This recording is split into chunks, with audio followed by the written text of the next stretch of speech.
성령의 살바라 이 땅에 불어오소서. 반갑습니다. 산골의 아침입니다. 오늘 말씀은 요한계시록 14장 6절부터 13절까지 말씀입니다.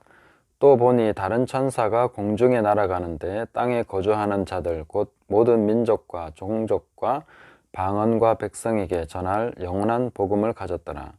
그가 큰 음성으로 이르되 하나님을 두려워하며 그에게 영광을 돌리라.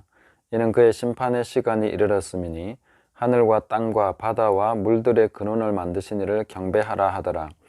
또 다른 천사 곧 둘째가 그 뒤를 따라 말하되 무너졌도다 무너졌도다 큰 성 바벨론이여 모든 나라에게 그의 음행으로 말미암아 진노의 포도주를 먹이던 자로다 하더라. 또 다른 천사 곧 셋째가 그 뒤를 따라 큰 음성으로 이르되 만일 누구든지 짐승과 그의 우상에게 경배하고 이마에나 손에 표를 받으면 그도 하나님의 진노의 포도주를 마시리니 그 진노의 잔에 섞인 것이 없이 부은 포도주라. 거룩한 천사들 앞과 어린 양 앞에서 불과 유황으로 고난을 받으리니 그 고난의 연기가 세세토록 올라가리로다. 짐승과 그의 우상에게 경배하고 그의 이름표를 받는 자는 누구든지 밤낮 쉼을 얻지 못하리라 하더라.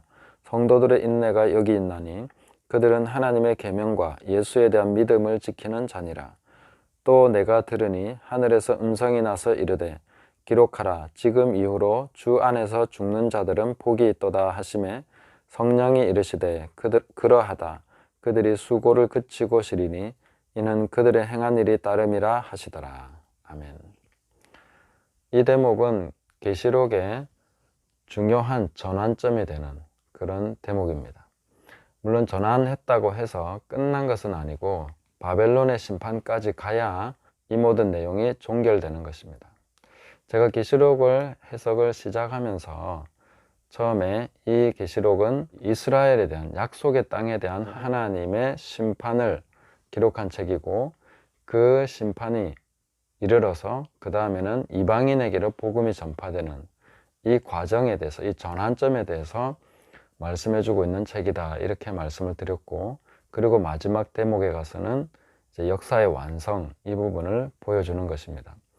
자, 제가 말씀드린 이런 해석의 정당성을 줄 수 있는 매우 중요한 그런 대목에 이르렀습니다. 다른 방식으로 계시록을 해석하시는 분들은 이 대목에 와서 어떤 해석을 하실지 저는 매우 궁금합니다.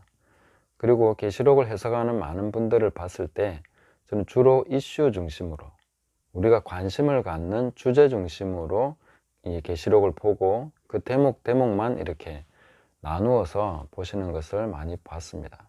그렇게 볼 때에는 이 대목이 어떤 식으로 해석될 수 있는지 저는 잘 모르겠습니다. 그런데 이 계시록을 전환점에 대한 말씀으로 봤을 때는 이 대목은 확실하게 그 부분을 보여주고 있다 하는 것을 말씀드릴 수가 있겠습니다. 자, 오늘 읽은 본문은 세 천사의 외침과 하늘의 음성 이렇게 구성이 되어 있습니다. 첫 번째 천사가 공중으로 날아가는데 그 천사는 땅에 거주하는 자들 곧 모든 민족과 종족과 방언과 백성에게 전할 영원한 복음을 가졌더라 이렇게 말했습니다. 땅에 거주하는 자들이라고 하면서 곧 모든 민족과 종족과 방언과 백성 이렇게 나누어서 얘기한 것입니다. 그러니까 약속의 땅이 아닌 이제는 이방의 땅으로 영원한 복음이 전파되는 것을 말해주고 있습니다. 일찍 죽임을 당한 것 같은 그 어린 양 대신 예수님이 보좌에 앉으신 이의 오른손에서 취하신 그 두루마리 그 내용이 바로 이 영원한 복음입니다. 그리고 7번째 인까지 다 떨어졌고 그 내용이 이제 펼쳐져서 땅끝까지 전파되는 그런 내용을 보여주고 있는 것이죠. 사실상 요 13장 마지막 부분까지 7번째 인의 내용으로 보는 것도 가능하다고 제가 말씀을 드렸습니다. 왜냐하면 역사의 중요한 포인트가 바로 이 천사들 그리고 용과 교회 이 전쟁이 굉장히 중요하기 때문에 그렇습니다. 그래서 이것도 하나의 역사의 가장 중요한 축이 되어 온 그런 내용이기 때문에 13장 마지막 부분까지 7번째 인으로 보는 것도 가능하다, 이렇게 말씀을 드렸습니다. 자, 그럼 복음이 전파될 때 천사가 외치는 내용이 무엇입니까? 7절에 보니까 하나님을 두려워하며 그에게 영광을 돌리라. 이는 그의 심판의 시간이 이르렀음이니. 심판의 시간이 이르렀다, 이렇게 말하고 있습니다. 우리가 마태복음 10장에 보면은 예수님께서 제자들을 파송하시면서 그 너희들을 영접하지 않으면은 그 너희 발에 먼지를 떨어버려라, 이렇게 말씀하십니다. 그러면 심판날에 소돔과 고모라가 그들보다 견디기 쉬우리라, 이렇게 말씀하시죠. 복음 전파는 곧 심판입니다. 받아들이지 않는 자에게는 그것이 바로 심판이 되는 것이죠. 그래서 영원한 복음을 전파할 때는 이 심판이 같이 전파되는 것이다 하는 것을 말씀해 주고 있는 것이죠. 자, 두 번째 천사는 뭐라고 말하고 있습니까? 두 번째 천사는 무너졌도다 무너졌도다 큰 성 바벨론이여. 네. 여기서 말하는 큰 성 바벨론은 예루살렘입니다. 바벨론이 왜 예루살렘인가 하는 것은 나중에 뒤에 바벨론의 심판이 나오는 그 대목에 가서 제가 말씀을 드리겠습니다.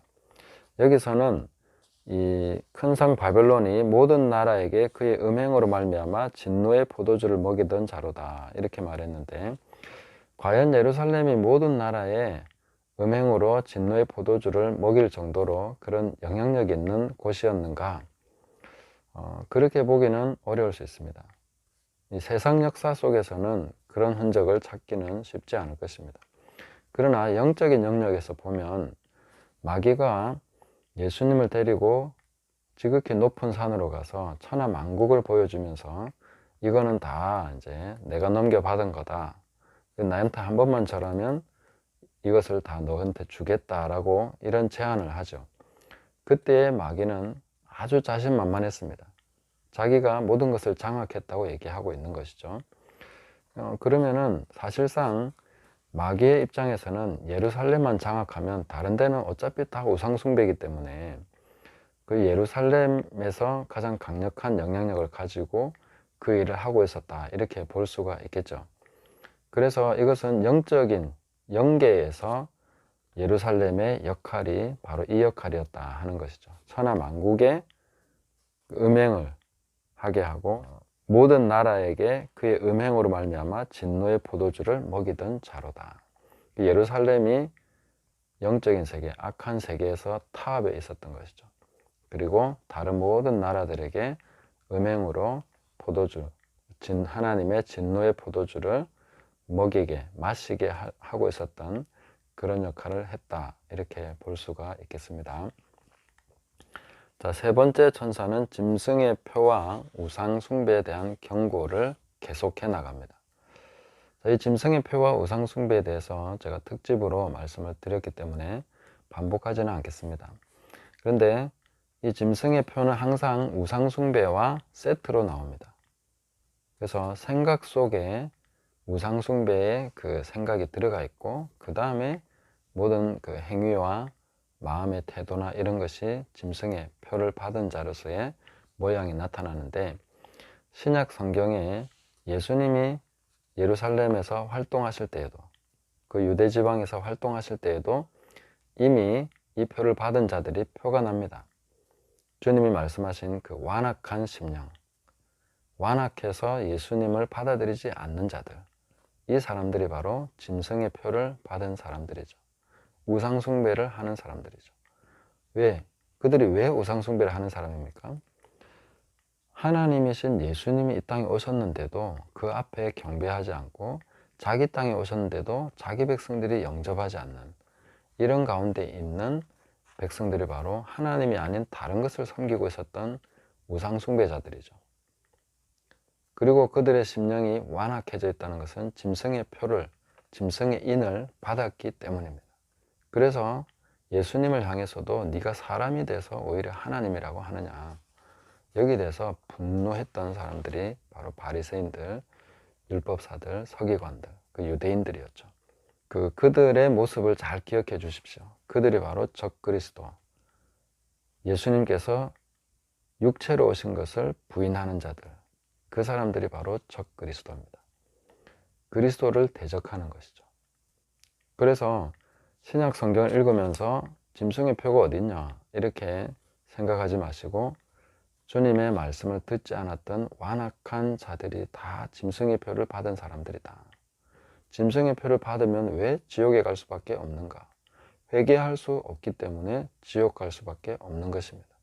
주님을 영접하지 않기 때문에 심판받을 수밖에 없는 것입니다.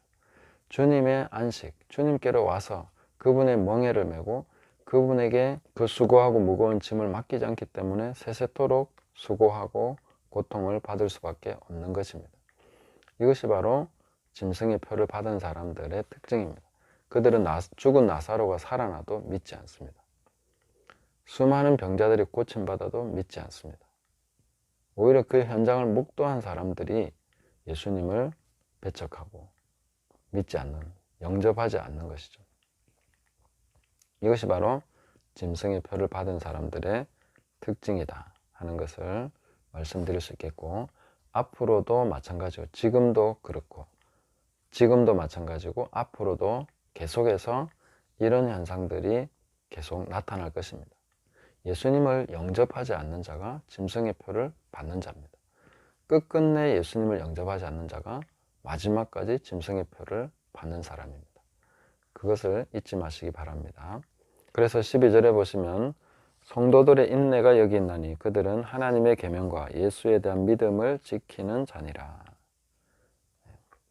성도들에게는 인내가 필요하다고 말하고 있습니다. 완악한 세상에서 예수 그리스도를 영접하지 않는 세상, 예수님을 왕으로 인정하지 않는 세상 속에서 성도들은 하나님의 계명과 예수 그리스도에 대한 믿음을 지켜야 된다, 이렇게 말하고 있는 것이죠.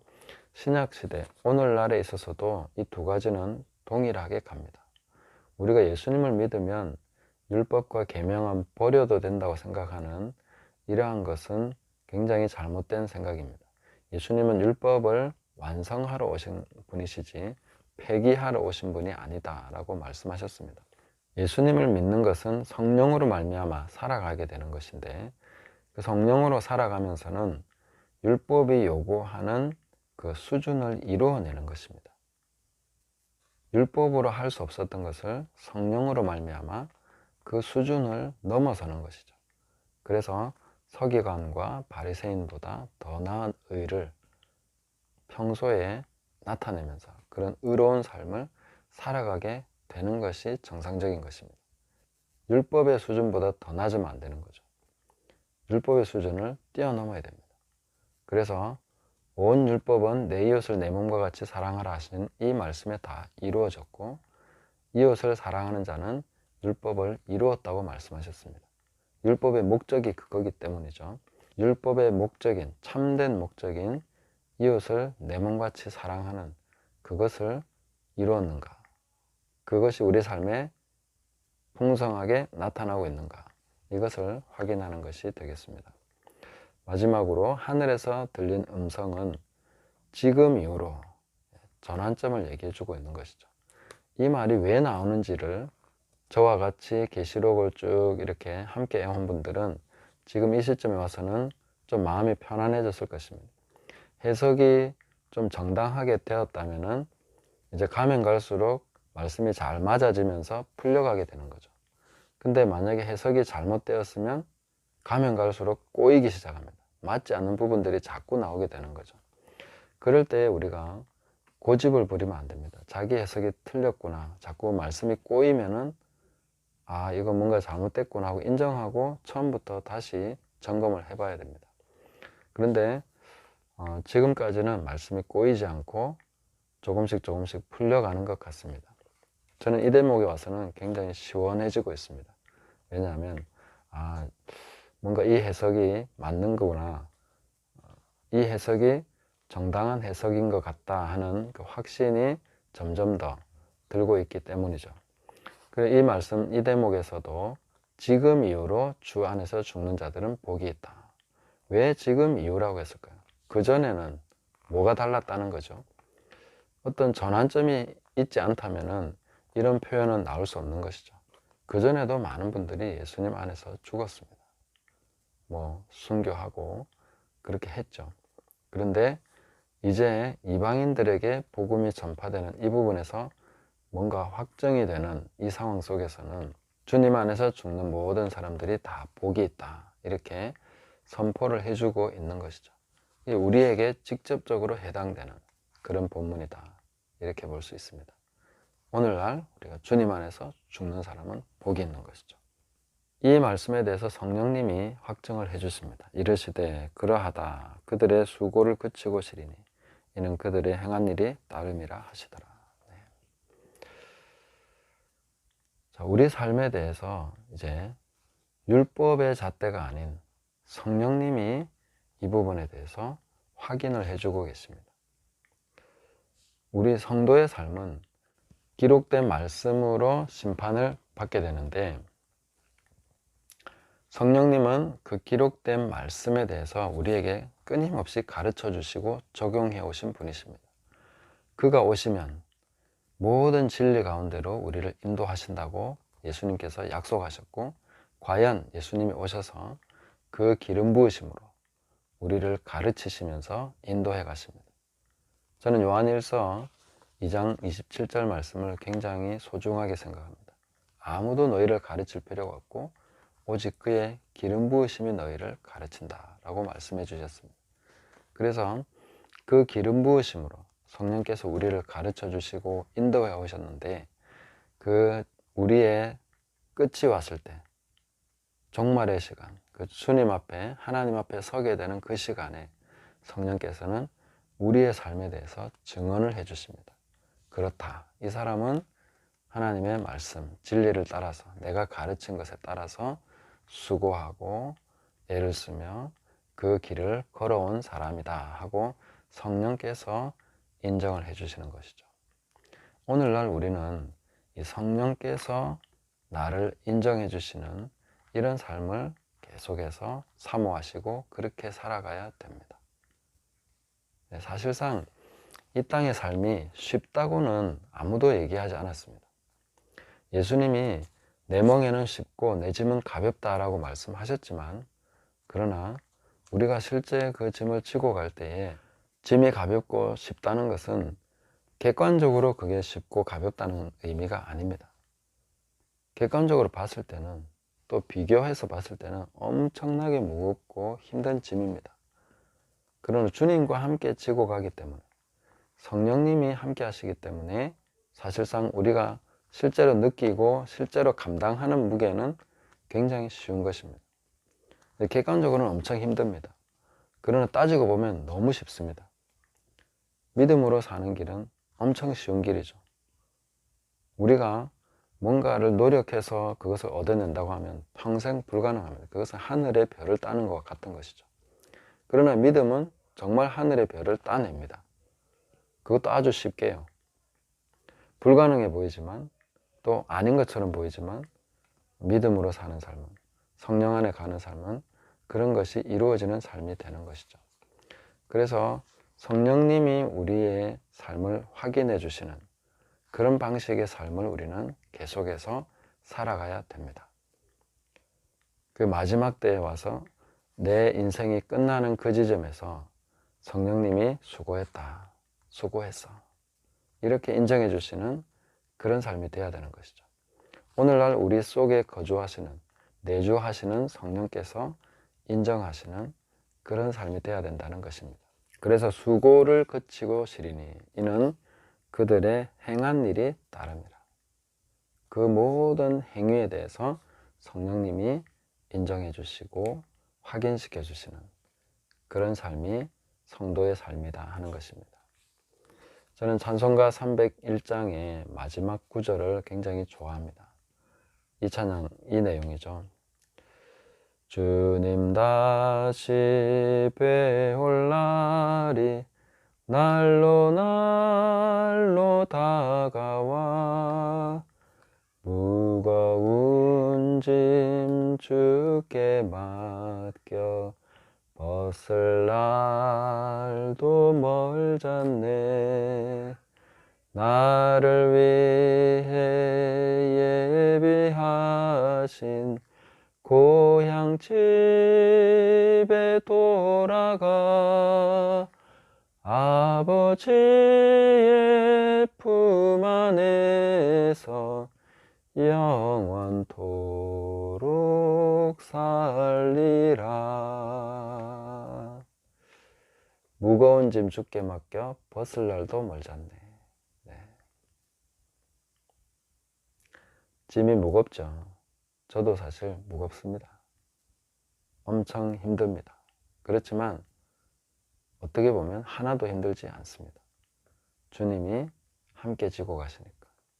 주님이 나의 주인 되시고 목자 되시고 그 지팡이와 막대기로 안위해 주시고 보혜사 성령께서 함께 하시니까 하나도 힘들지 않습니다. 오히려 즐기면서 기쁨으로 이 길을 갈 수 있는 것이죠. 객관적으로 쉽다는 얘기는 아닙니다.